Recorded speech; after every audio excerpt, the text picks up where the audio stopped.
suspect. The men, later identified as 21-year-old Hyderwin Bello Morales and 29-year-old Jefferson Ubia Delgado, were linked to the case after they were spotted on surveillance video using cards from George's wallet and his phone, both of which they allegedly stole. The men reportedly used the stolen items at a vape shop and gas station to make purchases and bought a further $4,000 worth of products on Amazon. Following the pair's arrest several days later, authorities say they pieced together the rest of what had happened. They allege that Morales communicated with George over the dating and hookup app Grindr before convincing him to meet up in person at his home on the evening of January 26th. George was then ambushed, brutally beaten, robbed, and left for dead. After Morales and Delgado were charged with murder and robbery, their defense lawyers offered this explanation. Quote, "It was an unfortunate incident. We have no way of knowing what happened in that room and what was consensual and what was not." The lawyer also suggested that the reason the suspects had George's phone and other personal items were because they had been given them in exchange for sex. Even before their arrests this week, it seems Morales and Delgado were already in legal trouble. Delgado was apparently wearing a GPS ankle monitor from U.S. Immigrations and Customs Enforcement at the time of the murder, and Morales had been arrested previously only 2 weeks earlier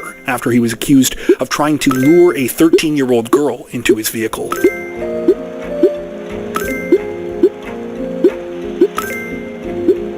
Representatives from the NYPD say that they're on the hunt for a pair of vicious would-be robbers this week after they brutally attacked a woman outside of her own apartment when she stepped out momentarily to throw out her trash. The incident happened around 5:40 p.m. on February 2nd at an apartment building on Roosevelt Avenue near Parson Boulevard in Queens' Flushing neighborhood. According to reports, surveillance footage captured the two unknown suspects as they walked inside the building before taking the elevator directly to the 4th floor. Once there, they began trying apartment doors to see if any were unlocked. It was right during this time when the 65-year-old unwitting victim decided to take her trash out to dispose of it in the chute in the hallway. Almost immediately after she stepped outside, the two attackers seized their opportunity. They mercilessly stabbed the woman several times before running into her unit and rummaging around. Despite the disturbing level of violence, it appears that in the end, all of it was for nothing. According to police, the suspects fled empty-handed the same way they came in.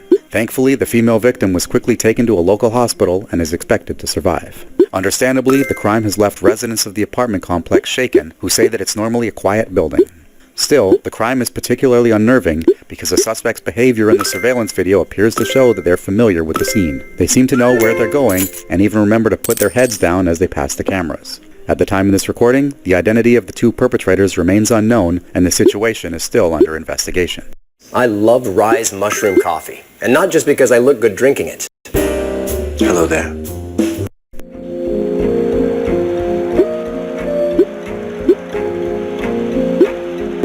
Authorities in Albuquerque, New Mexico say that two men are facing charges this week after they started a wild courtroom brawl targeting an accused murderer, a chaotic situation that was partially captured on surveillance video.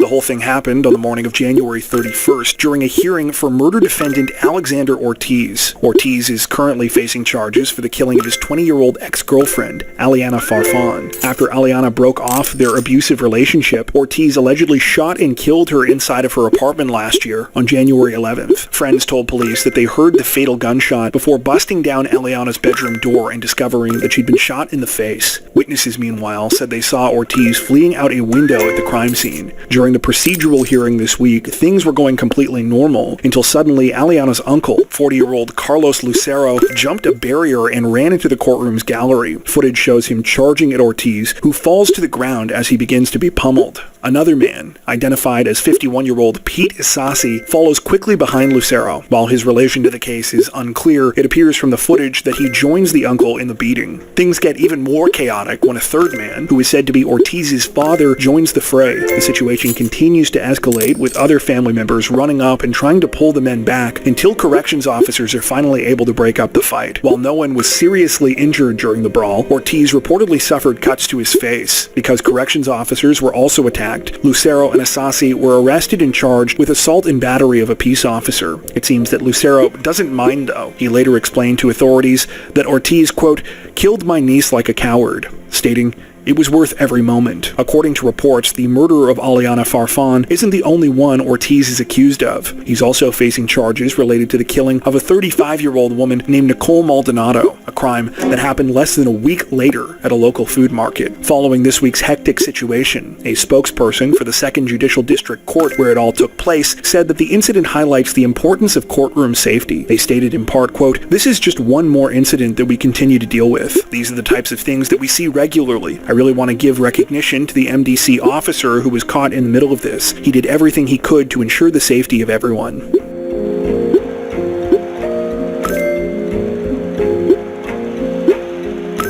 Authorities in Northumberland County, Pennsylvania, say that the case against a 46-year-old man will proceed to trial after he allegedly shot and killed his girlfriend early last month, blaming his actions on fear of paranormal activity. The whole thing began sometime on February 3rd when police were called to a home in the city of Sunbury. The caller told 911 dispatchers that his brother, 46-year-old Jared Heath Wolf, had just shown up on his doorstep armed with a gun and claiming to have killed his girlfriend. When officers arrived, they found Wolf and were given the weapon by his brother. They were also directed to another address on the 1000 block of Market Street where the violent incident reportedly took place. Sure enough, when they got to the area, officers found the body of 47-year-old Jane White. She had been shot and left to bleed out on the street. After taking Wolf into custody and interviewing him, police learned more about what had happened. Wolf claimed that earlier that same day, he and Jane had gone over to the Market Street property to smoke with 2 male friends. He said he thought what they were doing was marijuana, but afterwards claimed he didn't know what he had just ingested. But he claimed he became fearful for his life after using a, quote, paranormal meter to check a statue in the residence for energy. He said the meter returned a high reading for paranormal activity, and he became convinced that Jane and his friends were trying to kill him and eat him. As a result, he went out to his car to retrieve a weapon. Jane followed him. He assumed she was chasing him, so Wolf said he shot her in a panic. He claimed he was, quote, residence for energy. He said the meter returned a high reading for paranormal activity, and he became convinced that Jane and his friends were trying to kill him and eat him. As a result, he went out to his car to retrieve a weapon. Jane followed him. He assumed she was chasing him, so Wolf said he shot her in a panic. He claimed he was, quote, too messed up to give aid to Jane after the shooting, so he fled the scene. Investigators apparently later found synthetic marijuana and associated drug paraphernalia during a search of the Market Street property. Wolf has remained in custody since his arrest and is now due to be arraigned on charges including first-degree murder, third-degree murder, aggravated assault with attempts to cause serious bodily harm, aggravated assault with attempts to cause bodily harm with a deadly weapon, simple assault, and recklessly endangering another person. Now that my yoga studio has a website at Hostinger, anyone can register for classes online. I just update information and upload pictures. Couldn't be easier. Is your big idea next? Get everything you need to grow online at Hostinger.com. Looking for the extraordinary? We've got it. At Floor & Decor, we don't believe in having to choose between budget.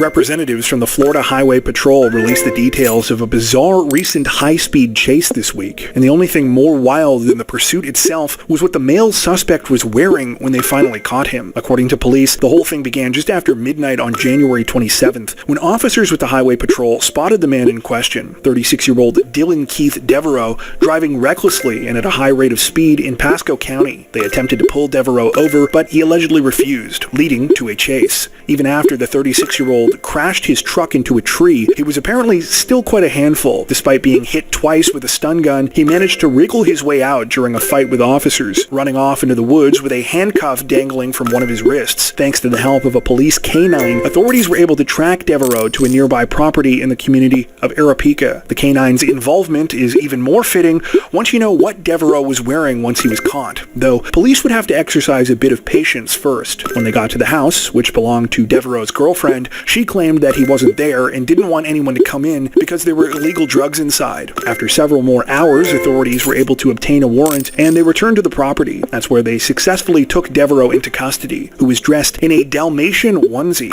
Unbelievably, his girlfriend, who had earlier admitted to having the drugs, was also arrested because she apparently never bothered to get rid of them. Devereaux, the Dalmatian, is now facing a litany of charges, including fleeing to elude, escaping, reckless driving, leaving the scene involving property damage, battery on a law enforcement officer, assault on a law enforcement officer, resisting an officer with violence, resisting an officer without violence, depriving a law enforcement officer of equipment, drug equipment possession, possession of methamphetamine, and petty larceny. In case you're wondering, reports do not mention whether he was driving 101 miles per hour at the time of the high-speed chase.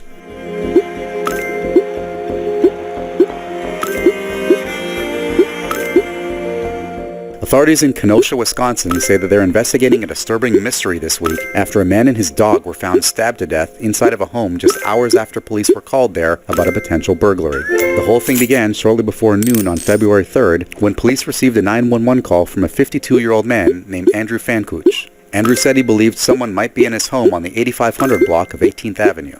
He said that he had returned to find that his back door was broken. However, when police arrived and looked around, they couldn't find anyone inside. A little over 2.5 hours later, authorities received a second call about a possible burglary at the same residence. Only this time, Andrew wasn't the one calling. When officers arrived, they found blood on the same back door, which had been forced open. Things got even more disturbing when they headed inside. In the basement, they found Andrew, along with his dog Jake, who were both suffering from brutal knife wounds. Andrew was pronounced dead at the scene, while Jake died shortly after police arrived. After launching an investigation and obtaining surveillance footage and witness statements from the surrounding area, police turned their attention towards a 41-year-old man named Justin Turchik. Turchik had been seen walking around near the crime scene, and photos of him were quickly shared with the public. It turned out that wasn't the 41-year-old's only connection to the incident. While Turchik didn't know Andrew, his grandmother had previously lived at the 18th Avenue home. In fact, it had been sold while he was in jail for another knife-related offense. He was only released on January 29th, and Andrew had moved into the property just 3 days before the murder. Family members of Andrew's say they've been left stunned and heartbroken by his sudden and senseless murder. They also say he and his dog Jake were inseparable. Justin Turchik was ultimately found and arrested later the same day as the killings. He has now been charged with first-degree intentional homicide and mistreating animals causing disfigurement or death.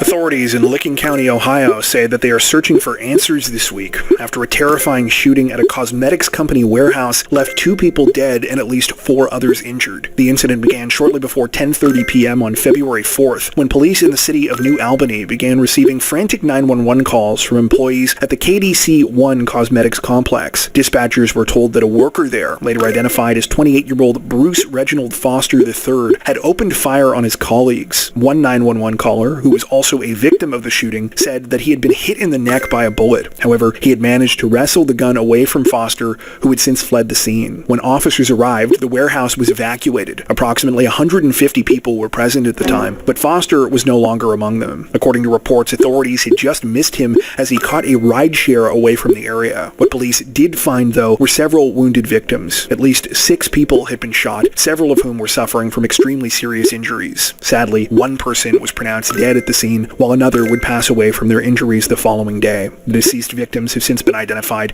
as 30-year-old Shakar Chapagai and 38-year-old Kyle Vaver. After launching a search, Foster was located and arrested about 12 hours later at a residence near 7th Avenue and High Street in nearby Columbus. While he now remains in custody on charges of aggravated murder, police say that they are still trying to piece together exactly what happened and why. Witnesses reportedly told authorities that Foster had been in the middle of his shift when the shooting took place. One employee stated that he smelled of marijuana and appeared to be intoxicated, and others stated that he had been behaving strangely. However, it doesn't appear as if there was any kind of inciting incident or argument that prompted the violent attack. Rather, the shooting began when Foster allegedly pulled out his gun and shot a coworker at close range before moving on to attack the others. The only additional bit of insight we have here comes from some of the latest local news reports, which state that the 28-year-old had previously been hospitalized at least twice over concerns for his mental health. Despite this, these reports state that he was legally able to obtain the weapon used in the deadly crime. At the time of this recording, the situation is still developing and the investigation continues.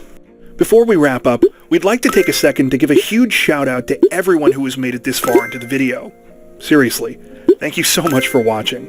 If you found today's upload interesting and informative, we'd be honored if you'd consider liking and subscribing, as well as hitting the notification. Shooting at a cosmetics company warehouse left 2 people dead and at least 4 others injured. The incident began shortly before 10:30 p.m. on February 4th when police in the city of New Albany began receiving frantic 911 calls from employees at the KDC-1 Cosmetics complex. Dispatchers were told that a worker there, later identified as 28-year-old Bruce Reginald Foster III, had opened fire on his colleagues. One 911 caller, who was also a victim of the shooting, said that he had been hit in the neck by a bullet. However, he had managed to wrestle the gun away from Foster, who had since content, as well as 4 additional. So much for watching.